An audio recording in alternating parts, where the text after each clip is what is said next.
President Donald Trump shared a post on social media calling for the killing of Iranian leaders, and Israel's defense minister called once again for bombing Iran back into the Stone Age and destroying the Iranian regime. I'm Borzu Deragahi. This is Badlands, the latest edition of my podcast and newsletter. This was just another crazy day in the business of Iran news. Not much happened, but again, there was the blood-curdling threats from the U.S. and Israel. Iran is refusing to budge. Why is that? What's behind Iran's refusal to negotiate with the U.S. at this point? Today, just a few minutes ago actually, I was on air on France 24 with an incredible panel of experts, including a Paris-based analyst who was really smart, a former Pakistani diplomat, and a former French diplomat, and we discussed and debated what the negotiation game is and why it is that it seems like Iran and the U.S. are playing two different games. Watch or listen. How to mediate between Iran and the United States when one side wants revenge for the killing of its leader and the other's erratic messaging seems, well, ratings-driven. Donald Trump's unilateral ceasefire declaration bringing neither side back to the bargaining table, what with more ships seized in the Strait of Hormuz and lockdown mode relaxed in Pakistan's capital. This for talks that may or may not resume. We'll ask about U.S. demands that can change course inside of the same presidential tweet and an unclear chain of command on both sides. Why was the U.S. president's vice president flanked by Trump confidants Jared Kushner and Steve Witkoff last time? Does it actually matter that none of the three are trained diplomats or Iran specialists? And who's really calling the shots in an Islamic republic that's currently in survival mode? On that score, what are Tehran's intentions regarding Hezbollah?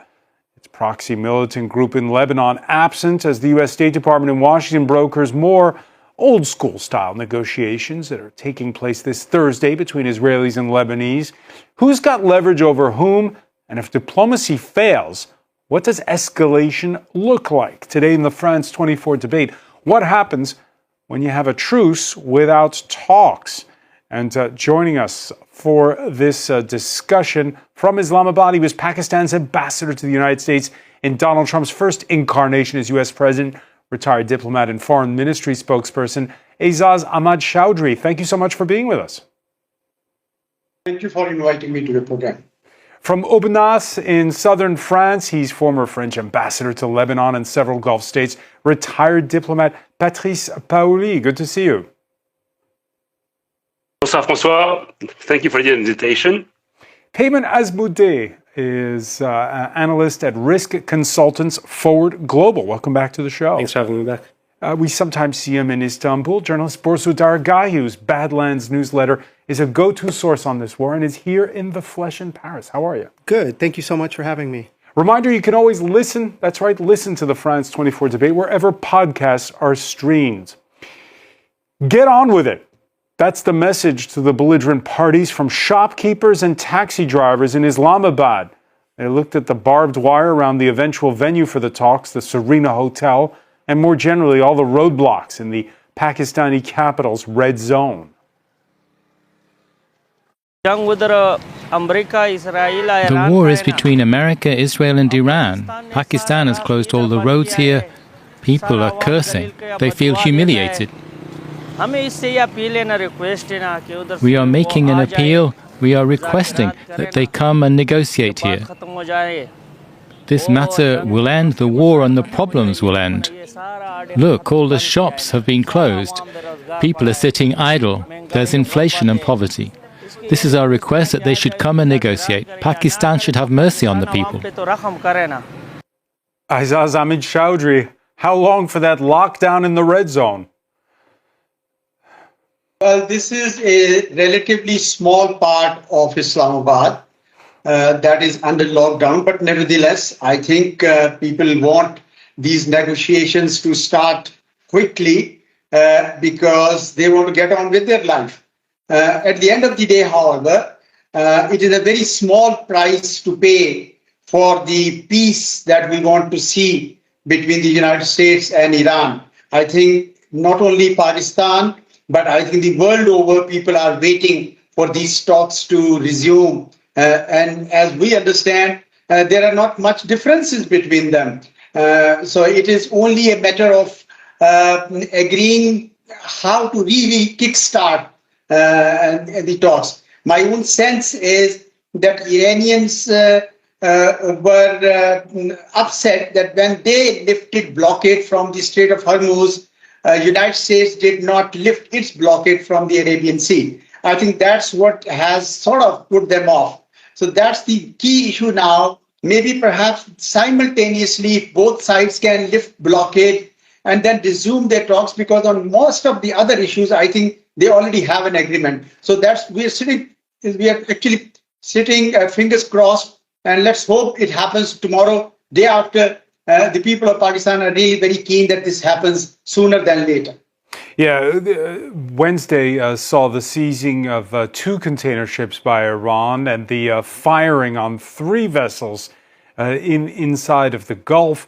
Now the Pentagon putting out images of what it calls a right of visit boarding of the sanctioned tanker Majestic X transporting oil from Iran. This happened in the Indian Ocean. So as the ambassador was saying, Borzu Daragahi, there's tension over that choke point, which is the Strait of Hormuz, and that's what's preventing the talks from happening? No, that's not what's preventing the talks from happening. The problem with the talks is that you have a party in the talks, President Donald Trump, who's solely concerned about optics, doesn't really care about the substance of the issues and so on. And he's an impediment to the whole process at this point. They had a deal. They were going to have talks. And then he tweeted something out. And this has been a pattern throughout this.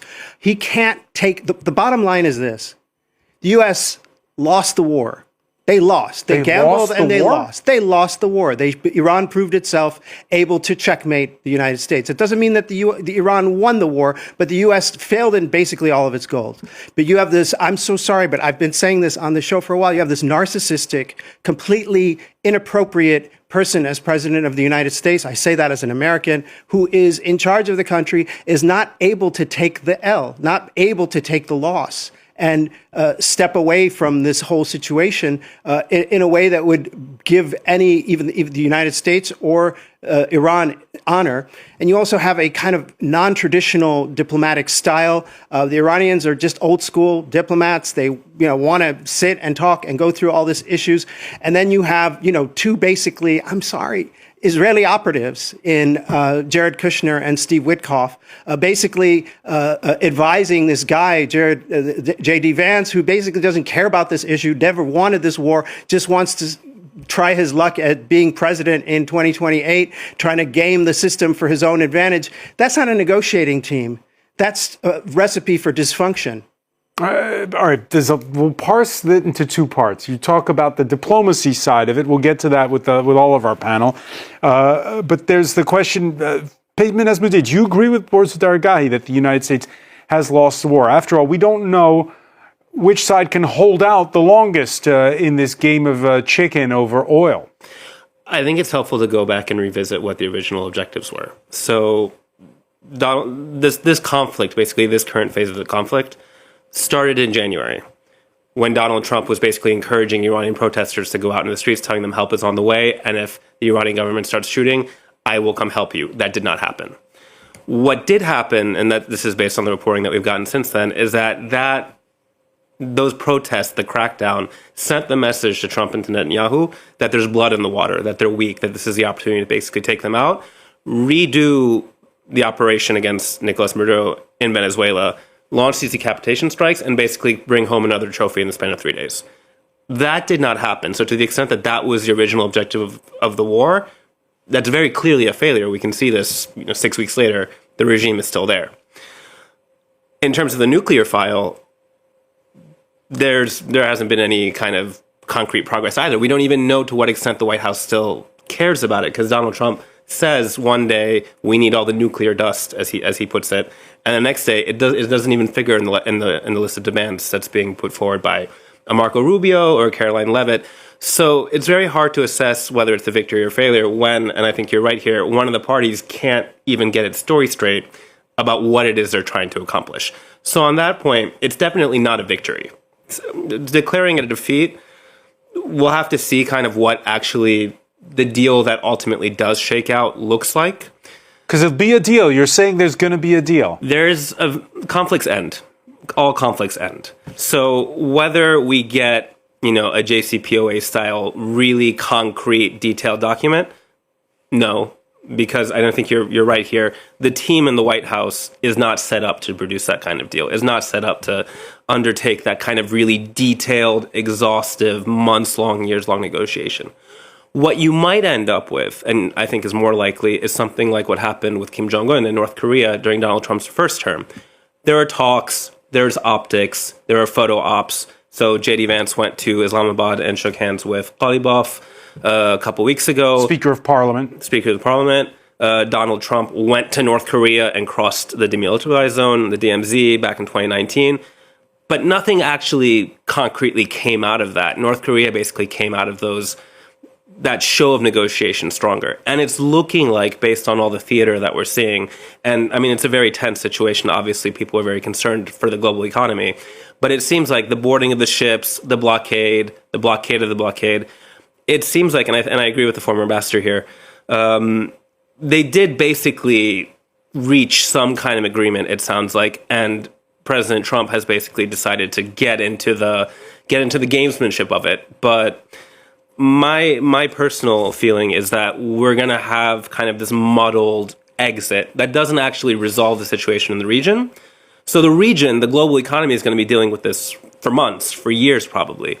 But at some point, Trump will say, I won, game over, and I'm going to go deal with the next thing. So, Patrice Paoli, you know a thing or two about exhaustive diplomacy, because you were one of those French diplomats in on the ground floor of what became the UN-Iran deal, the so-called JCPOA.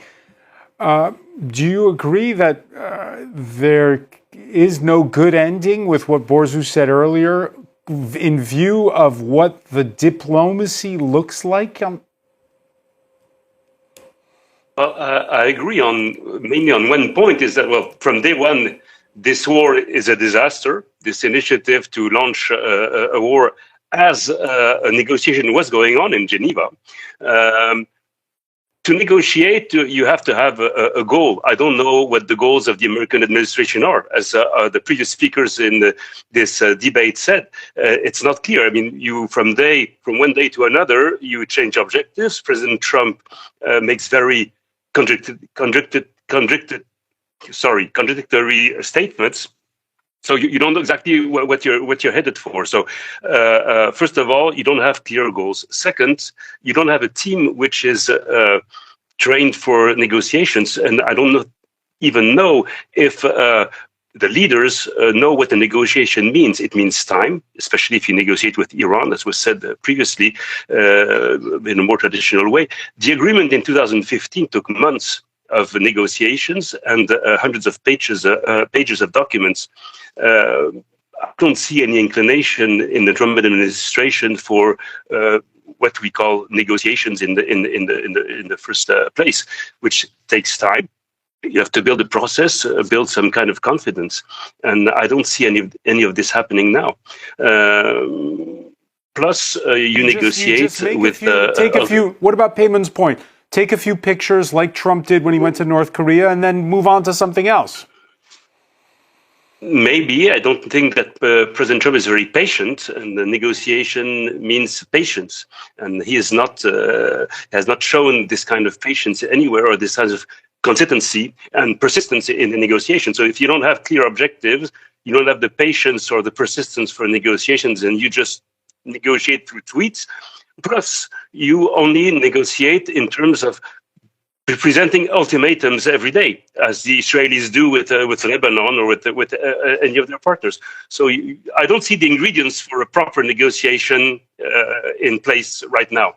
Unfortunately, even though negotiations are always better my DNA as a diplomat is, of course, in favor of negotiations, but I don't see that the ingredients are there to provide for a good negotiation. Pakistan's government this Thursday putting out images of the Interior Minister, Mohsin Naqvi, once again meeting with the U.S. Chargé d'Affaires. She's a career diplomat. Her name is Natalie Baker. Those images, Aizaz Ahmed Chowdhury, are they also an illustration of the problem? After all, this is the Chargé d'Affaires. There's no U.S. ambassador right now to Pakistan. What do you think of U.S.-style diplomacy under Donald Trump? U.S. presidency under Donald Trump is very different from all the previous presidencies that we've had. But I would say that President Trump knows that he needs this deal. He needs this deal perhaps more than the Iranians need that deal. Because the kind of political cost that he's paying for continuation of the war, I think his party is now very clear that they need to put a closure to it. If this continues any longer, already the impression in the United States is that you would be, it is not United States war. It is Israel's war that the US is fighting. Look at people like Bernie Sanders, John Kerry, Hillary Clinton, Kamala Harris. I mean, everybody is saying the same thing. For the first time in the US, we are hearing these voices that America is fighting Israel's war. So that means that the Republican Party would like to put a closure to it. Now, on the Iran side also, I think they have lost a full run of the leadership. They have lost so much, in terms of life and property. They would also like to have a deal. So it is my sense that they just need to ride over this blockade business, because nobody wants to negotiate under pressure. If Iran lifts the blockade, the US must also lift the blockade. Perhaps they can do simultaneously. So Pakistanis are trying to, I think, send out this message that, look, don't throw a baby with the bathwater. You're almost there. And as for the details people were talking about, I think if there is an agreement in principle, they will leave it to the diplomats to put all the details in it. But the agreement in principle is very important, and we hope that it happens soon, because the world economy is going to have such a hard time if this continues any longer. And if the war resumes, I'm afraid the world economy could head towards a recession, which none of us can afford. So I do hope sincerely that both sides will, Senate will prevail and both sides will come back to the table. Pakistan is very much ready to host them anytime they are ready, but sooner it is, better it would be. All right, so Islamabad leaving the light on. Payman Nazmuddin, though, who blinks first? Again, it's this question of, we could talk later about what escalation would look like, but first, right now, the fact that there is no oil going out. We had last night on this in this studio, energy analysts saying we're now at the point where in those Gulf states, and they include Iran, you're going to have to shut oil wells because you can't get that oil out anymore. And that causes permanent damage. So when you shut down oil facilities, when they stop running for a couple of weeks, you have basically crude that filters back in. It takes months to get those back online. So especially in the Iranian case, you're dealing with mature oil fields. So they end up taking... Can Iran take the pain? They want to send the message that they can. But I think this is an important point. When we're talking about, and I think you make some very good and very, very poignant points, we talk about the U.S. side, and we talk about the issues on the U.S. side, and we talk about how dysfunctional the U.S. side is and how the U.S. government is. Let's take all of that, say we accept it. That's been chronicled. That's been chronicled. Let's look at the Iranian side. So there is a fascinating article that came out in the New York Times today showing basically what the Iranian government wants to signal about how things are working internally. So you had several sources from within the regime basically giving the New York Times this really detailed kind of picture of, okay, this is the kind of condition that Mojtaba Khomeini is in. They almost made him sound like Darth Vader. Like he's waiting for prosthetics, his face is burned. Yeah, But let's go over this Yeah. because the Times speaking to, they said 6 senior Iranian Apparently, officials, yeah. including at least one who went on the record, who's quoted by name in the article. They paint the picture of a new supreme leader who's injured but alive. Yeah. Muqtada Khamenei. Moshtaba. Moshtaba, thank you for the correction. Who gets his messages in physically delivered notes. He's kept away from Revolutionary Guards commanders who might give away his location. The piece also describes how last week's U.S. blockade of the U.S. Strait of Hormuz triggered an argument between the hardliners, like the head of the Revolutionary Guard, Ahmed Vahidi, and pragmatists who include President Pezeshkian, the Foreign Minister Abbas Araghchi, the Commander-in-Chief, General Vahidi, and several other generals argued that talks were futile because, and this is a quote, the blockade showed Mr. Trump was not interested in negotiations and wanted to pressure Iran to surrender. This is according to 2 officials and 2 members of the guards who were briefed on the meeting. The generals won and the talks fell apart. So the message, and I think this is the most important message that the regime was basically trying to send through those sources who were talking to the New York Times, is that there isn't actually, the way Trump is saying, daylight between the generals. So we're talking about Ahmed Vahidi, so the new commander-in-chief of the IRGC. We're talking about Mohammad Ghalibaf, so the president of the parliament. These folks are part of the same circle. So these 2, Mojtaba Khamenei, Hossein Taeb, who was the former head of IRGC intelligence, they're basically, this is the clique running the country, and they've all been friends. And this is the message that they were trying to send. We've all been friends for 40 years. We have lunch together every week. We're all on the same page. There's no daylight. And I think the irony of the situation is that in the immediate term, the wartime footing, this context of immediate pressure being put on the U.S., does help them stay unified in the immediate term. At the same time, you can see that this regime is still deeply concerned about its own stability and its own ability to stay in power. So you have executions happening daily of political prisoners, people who are accused of spying for Israel, people who are accused of being members of the MEK, so one of the opposition groups. You have these nightly demonstrations where you have pro-regime militiamen basically parading with weapons, basically saying, we're ready to fight. Here's the thing.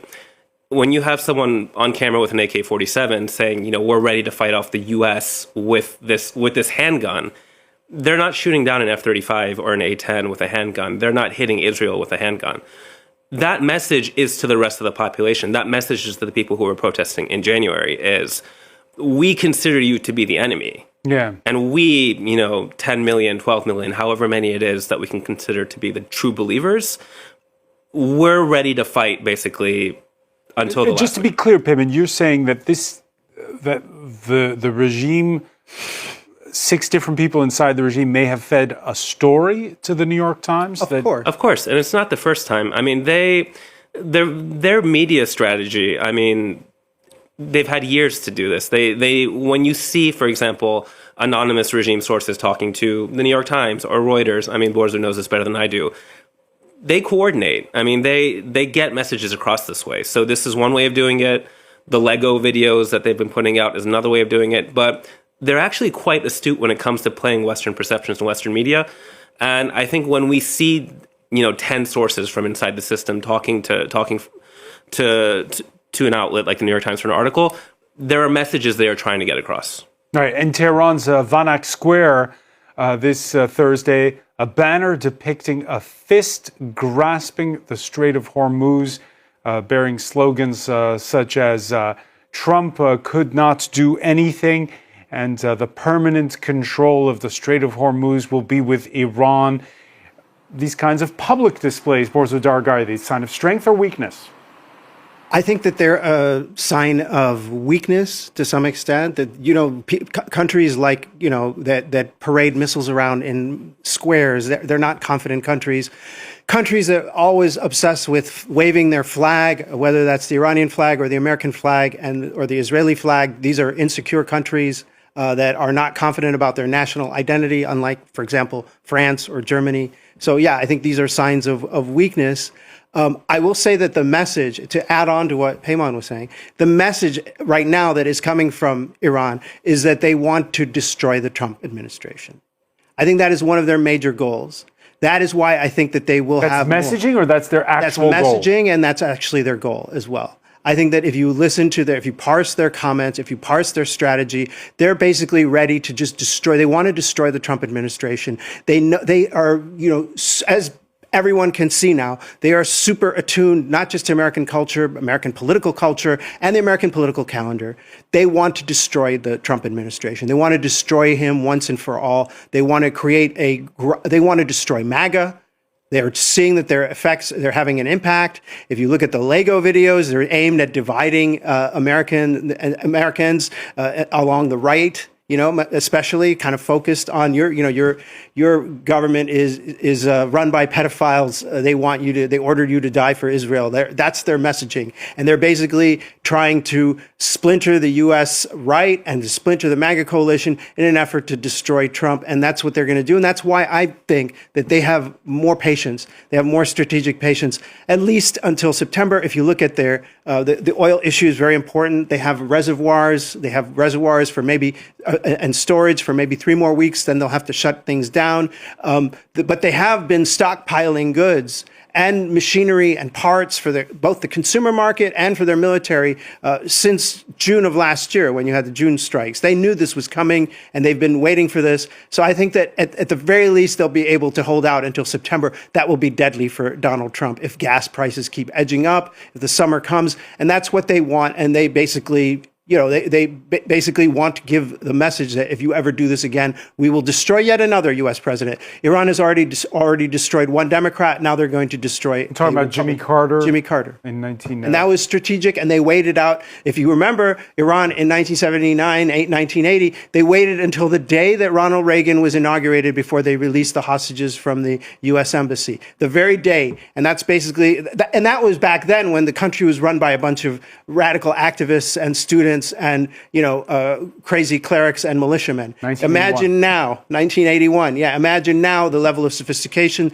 that has developed, and they're basically timing whatever they do to the American political calendar and the American political scene and the price of gas at the pump in Texas and California. All right, and we're seeing reports, by the way, of air defense batteries activated in Tehran. The cause unclear. That's according to Iran's Noor news agency. Patrice Paoli in the village, in the town of Aubenas in the beautiful Ardèche region of France. If time is on Iran's side, of course, the locals won't be pleased when they go to the pump. How do you get back to the negotiating table if Iran now wants to play a waiting game? Well, first of all, yes, people are suffering. I mean, the war that was waged by the United States and Israel has very tough consequences for the population. And it is now a very strong element in the public debate in France, as it is in many countries, on how to help out people who are very much depending on gas for their work, for their transportation, etc. Going back to I mean, I heard a lot about who's winning and who's not winning. I think nobody wins for the time being, and this war is not leading to any clear victory for anyone. But if the Iranian regime can stay in place, then it wins. I mean, every day that passes without losing is, in a way, a victory. Now, I wish that Ambassador Chaudhry is right and that negotiations can proceed and advance. But I don't know if you read the statement made by Israel Katz, the Israeli Minister of Foreign Affairs, who was saying that he was waiting for a signal from the Trump administration to bring back Iran to the Stone Age. So I think that there are other partners in the equation, other elements, and I think that some of them might not be content with any type of agreement that could come out of negotiations. I think it's a long way, and I think that the will to negotiate is maybe not present everywhere.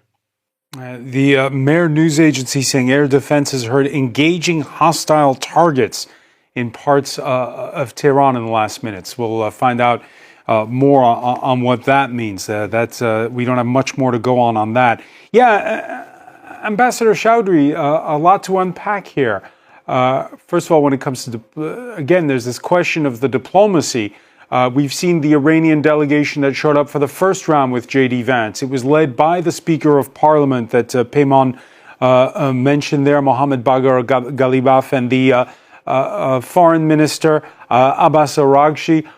Are those the right interlocutors for this discussion? Are you sure that the messages are getting through to whoever is calling the shots?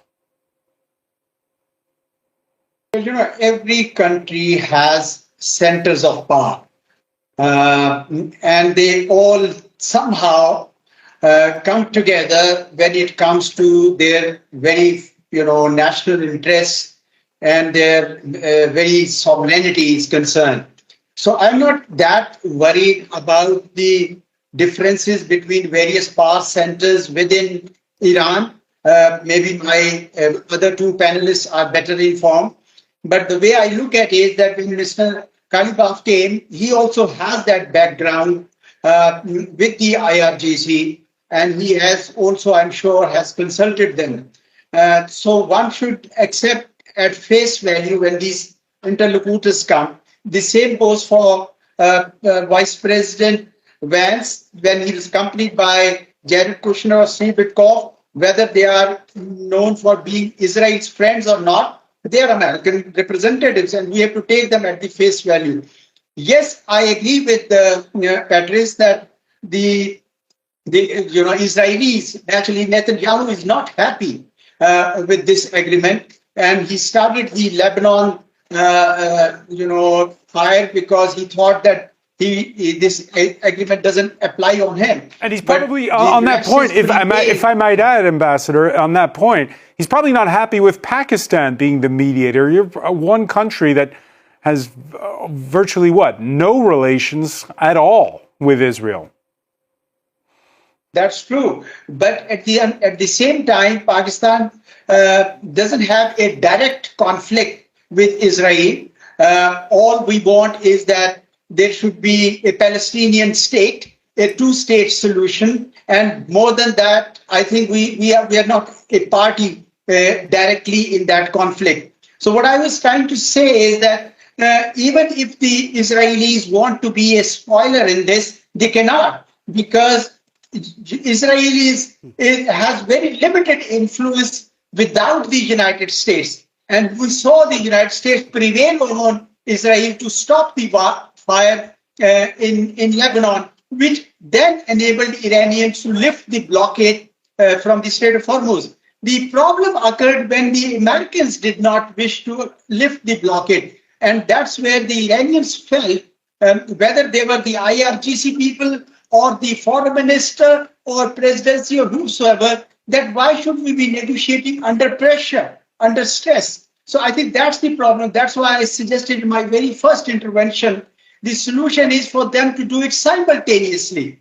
Because if we don't do that and we keep blocking each other's ships and running after, laying mines in the strait, it will be terrible. I think we will be going far, far away from that. And we must not. This brinkmanship must stop now. Brinkmanship can sometimes, take you away. And I remember there's a book that President Trump had written, The Art of the Deal. And in that, I remember if it was chapter 4 or something, push, and push, that he wants to push it to the wire. But then before it goes down, he wants to clinch a deal. I hope he does that, because he needs that deal as much as the Iranians do, as much as the world itself does. All right, it's important that you mentioned there, Aizaz Ahmad Chowdhury, that it's not just Iran versus the United States. There are talks taking place in Washington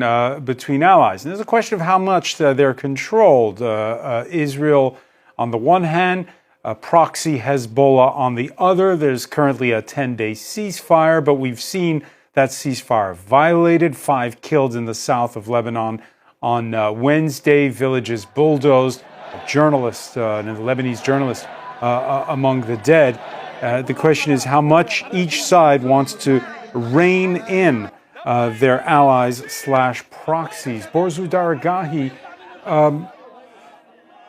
first off, Israel and Lebanon right now. Yeah. Could this be solved quickly, more quickly perhaps even than U.S. and Iran, if pressure is applied from Tehran, from Washington? I don't think so.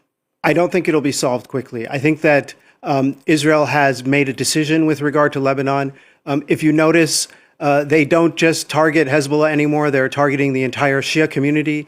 They've done things like, for example, give just bone-chilling warnings, like if you are a Maronite or Sunni in southern Lebanon and you are sheltering a Shia, not a Hezbollah member, but a Shia, then you will be targeted legitimately. They're going after Shia communities. They're trying to create a sectarian civil war in the country to keep it busy. They're trying to stoke, and there's a lot of room to move, and there's a lot of maneuverability, and there's a lot of openness right now because of the fragmentation of the Lebanese society and the anger that many people feel towards Hezbollah for the perception that they dragged Lebanon into this war.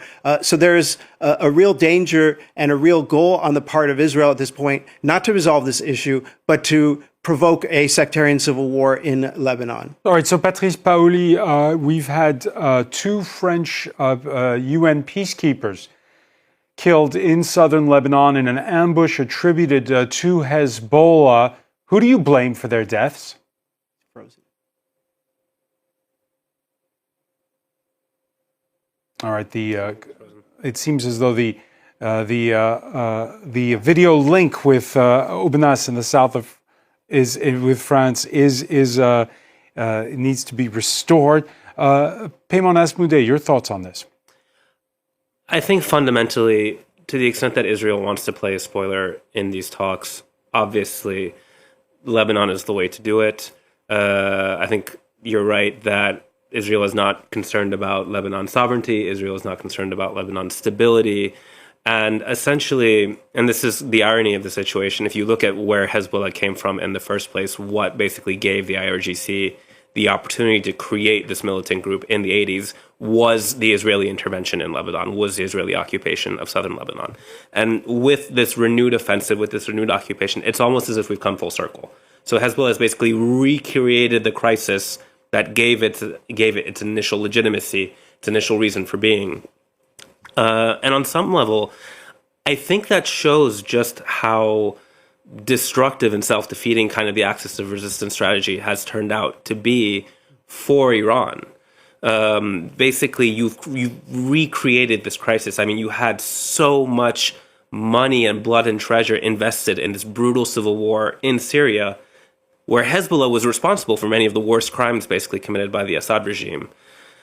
And now you basically have Hezbollah dragging Lebanon back into the war, giving basically this really extremist Israeli government the perfect excuse and the perfect opportunity to do what it wants to do in terms of interfering in its neighbors' affairs.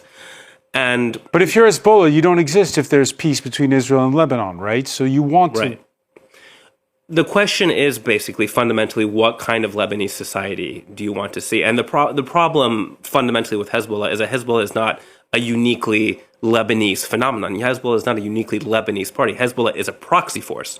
It's the same issue in Iraq. You have the Hashd al-Shabi. The Hashd al-Shabi, the Popular Mobilization Forces, are part of the Iraqi government. They're part of the state. They touch state salaries. But they're as loyal to the Islamic Republic of Iran as they are loyal to their own country, if not more so. Fundamentally, if you were to have a sovereign Lebanese state, a functional Lebanese state, you would have a Hezbollah probably with Amal as a civilian political party functioning within Lebanese politics. But that doesn't work for Iran. So I think it's important to remember the crisis in Lebanon today, it's 2 interventions. It's an Israeli intervention and it's an Iranian intervention. And they're both equally destructive fundamentally for people in Lebanon. All right, before the gremlins cut the link to Aubenas, but we managed to restore it. Ambassador Paoli, who do you blame for the death of those two French UN peacekeepers in southern Lebanon? Well, I have no direct information myself. What I heard from the French authorities is that it appears that Hezbollah bears the responsibility for those the ambush in which the French soldiers were killed or wounded. But beyond that, do you blame Israel? Do you blame Iran? Do you blame Washington as well? No, I'm not here to blame anyone. I'm just here to say what we see and try to analyze the situation. You are in a war which is much wider than what we talked about. I mean, if you look at the overall picture, Israel has increased its occupation of Syrian land. Daily, it is increasing its annexation of parts of the West Bank and allowing settlers to carry out terrorist actions every day against Palestinian population. You have a situation in Gaza which is not solved and where the whole area has been almost totally destroyed.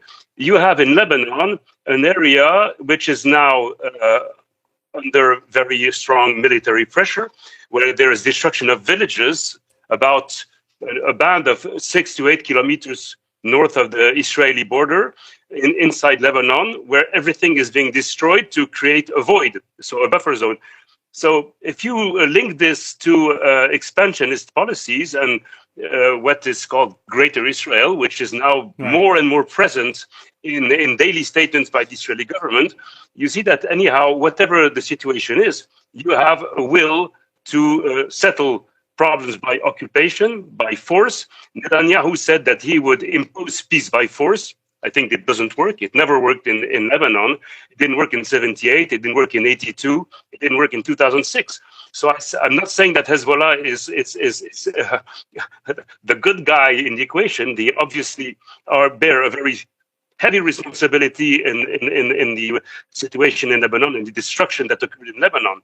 But you have in front of you a government which is not inclined to negotiation, who wants to solve problems by force, and that's what it has chosen to do with Iran alongside with the Americans. Maybe they convinced the Americans, and today you have a government which is trying to impose, not negotiate. So I'm not very optimistic. I think that we have to support Nawaf Salam and his government, which are people of goodwill that we know very well, who have been working within the UN system and in favor of the country, with Hassan Salameh, the Minister of Culture, and these people are trying their best to have a negotiation. So they deserve support. There is an imbalance.